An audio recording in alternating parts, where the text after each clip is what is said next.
Breaking చూస్తూ ఉన్నాము. YCP హయాంలో టీడీపీ జనసేన నేతలను టార్గెట్ చేసుకుని అనుచిత వ్యాఖ్యలు పోస్టులు పెట్టిన వారిని టార్గెట్ చేసిన వారిపై కేసులు నమోదవుతూనే ఉన్నాయి. లేటెస్ట్ గా శ్రీరెడ్డిపై కూడా కేసు నమోదైంది. తూర్పు గోదావరి జిల్లాలోని బొమ్మూరు పిఎస్లో టీడీపీ మహిళా నేతలు శ్రీరెడ్డిపై ఫిర్యాదు చేశారు.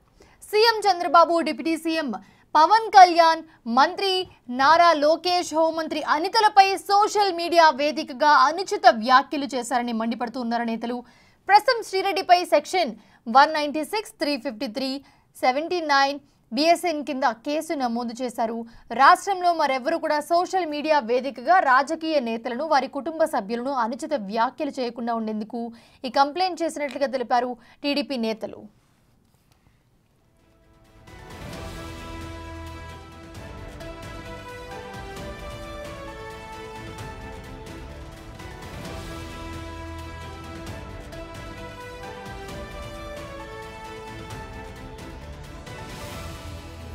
అయితే కొన్ని రోజుల క్రితం తాము గతంలో చేసిన వ్యాఖ్యలపై సారీ చెప్తూ శ్రీరెడ్డి ఒక వీడియోను రిలీజ్ చేశారు. మీకు కావాల్సింది సారీనే కదా, దానికి కేసులన్నీ ఎందుకు, అందరి ముందు నేనే సారీ చెప్తానంటూ కూడా ఆమె క్షమాపణలు చెప్పి వీడియో కూడా చేశారు. మీ పర్సనల్గా వెళ్ళడం, మీ పర్సనల్గా మీ కుటుంబ సభ్యులను తిట్టడం, ఒక పవన్ కళ్యాణ్ గారి దగ్గర నుంచి, అలాగే లోకేష్ గారి దగ్గర నుంచి వాళ్ళ కుటుంబ సభ్యులకి, అలాగే పవన్ కళ్యాణ్ గారి కుటుంబ సభ్యులకి, అలాగే మీ సోషల్ మీడియా వాళ్ళకి, మీ మీడియా వాళ్ళకి అందరికీ సారీ. మీరు కొట్టిన లాస్ట్కి చెప్పించుకునేది సారీ కోసమే కదా, అదేదో ముందే చెప్తే అయిపోతుంది కదా.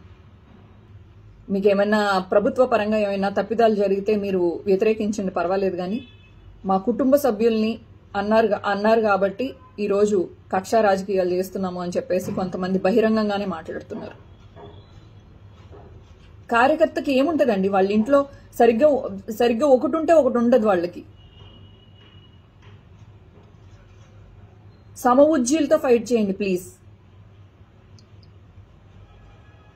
రాజకీయంగా మీరు సమఉజ్జీలు, మీకు 1000 కోట్లు ఉన్నాయి, ఆయనకి 1000 కోట్లు ఉన్నాయి. ఒకసారి అబ్జర్వ్ చేయండి. నేను కేవలం జగనన్న మీద అభిమానంతో, భారతమ్మ గారి మీద అభిమానంతో చేసిన వీడియోలే.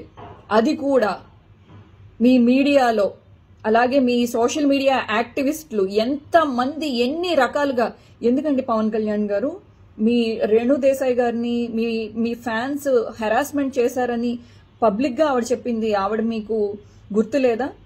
అల్లు అర్జున్ గారు ఎన్ని రకాలుగా మేము ఒక హీరో అయ్యుండి ఇలా చేయడం ఏంటి, ఇలాంటి కథలు చేయడం ఏంటి అన్న తర్వాత అసలు అల్లు అర్జున్ గారిని మీ సోషల్ మీడియా, మీ జనసేన వాళ్ళు ఎంత టార్చర్ చేసి ఆయన్ని హెరాస్మెంట్ చేస్తున్నారో మీకు తెలీదా? మీ ఫ్యామిలీ వాళ్ళని, మీ వాళ్ళు, కానీ వాళ్ళ మీద కేసులు ఉండవు. మీకు సారీ. అలాగే మీ అమ్మగారికి, మీ భార్య గారికి సారీ.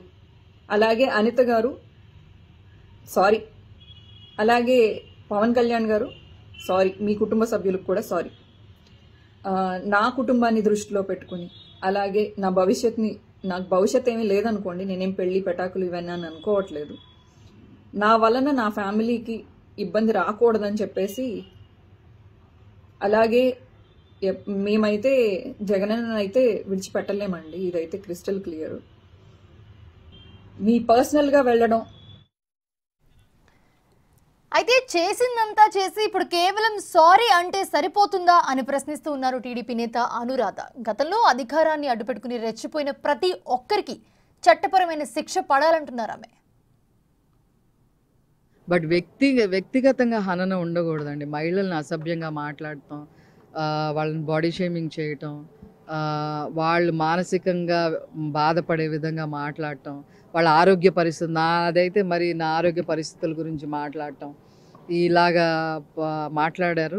ఖచ్చితంగా వాళ్ళు తగిన మూల్యం చెల్లించుకోవాల్సిందే. Sorry is not the answer and we are not going to leave them. But right, ఇదే అంశానికి సంబంధించి మరిన్ని అప్డేట్స్ మా ప్రతినిధి శివశంకర్ అందిస్తారు. శివశంకర్, ప్రస్తుతం చూస్తున్నాము సోషల్ మీడియాలో ఎవరైతే బ్యాడ్గా కమెంట్స్ చేస్తూ కుటుంబ సభ్యుల్ని అలాగే అందరినీ కూడా టార్గెట్ చేస్తూ అనుచిత వ్యాఖ్యలు చేస్తూ పోస్టులు పెట్టిన వారిపై ప్రభుత్వం చాలా సీరియస్గా రియాక్ట్ అవుతుంది. సో దీంట్లో శ్రీరెడ్డి కూడా ఉంది. ప్రజెంట్ శ్రీరెడ్డి మీద ఒక కేసు నమోదు చేశారు. దానికి కొన్ని రోజుల ముందు ఒక సారీ చెప్తూ వీడియో కూడా చేసింది. బట్ ఇక్కడ ఎవరైతే ప్రభుత్వ నేతలు ఉన్నారో, టీడీపీ పార్టీ వాళ్ళు ఉన్నారో వాళ్ళందరూ కూడా చెప్తూ ఉన్నారు, సారీ చెప్తే సరిపోతుందా, అనాల్సినవన్నీ అనేసి అని చెప్పి ఒక కామెంట్ చేస్తున్నారు. ఏంటి అప్డేట్స్ ఏంటి, ఎలా ఉండబోతుంది వీళ్ళ కార్యాచరణ? మౌనిష చూసుకున్నట్లయితే ఆల్రెడీ టీడీపీ రాష్ట్ర మహిళా కార్యదర్శి మజ్జి పద్మ అయితే ఇప్పటికే రాజమండ్రి బొమ్మూరు పోలీస్ స్టేషన్ లో అయితే కంప్లైంట్ ఇచ్చున్నారు. దానికి సంబంధించి నిన్న రాత్రి ఎఫ్ఐఆర్ అయినట్లుగా సీఏ కూడా వివరాలు వెల్లడించారు. దీన్ని చూసుకున్నట్లయితే పూర్తి స్థాయిలో ఇప్పటికే 196 తో పాటు 353(2) కింద సెక్షన్ల కింద ఇంకా పలు సెక్షన్ల కింద అయితే కేసు నమోదు చేశారు. అయితే రాజమండ్రిలోనే మొదటి కేసు నమోదైంది శ్రీరెడ్డి మీద అని చెప్పుకోవచ్చు. ఇలా చూసుకున్నట్టయితే రాష్ట్ర వ్యాప్తంగా కూడా మహిళలందరూ కూడా శ్రీరెడ్డిని ఎప్పుడు అరెస్ట్ చేస్తారా అంటూ కూడా మహిళా లోకం అంతా కూడా వెయిట్ చేస్తుంది. టీడీపీ కార్యకర్తలు అలాగే జనసేన కార్యకర్తలు అదేవిధంగా చూసుకున్నట్లయితే పూర్తి స్థాయిలో 3 పార్టీల కార్యకర్తలు కూడా పూర్తి స్థాయిలో ఏదైతే శ్రీరెడ్డి చేసిన అనుచిత వ్యాఖ్యలు, తమ నాయకులను ఉద్దేశించి అనుచిత వ్యాఖ్యలు చేసింది, ఆ వ్యాఖ్యలతో ఎంతో మదన పడ్డామంటూ కూడా మహిళా అధ్యక్షులు చెప్పిన పరిస్థితి కనిపిస్తుంది.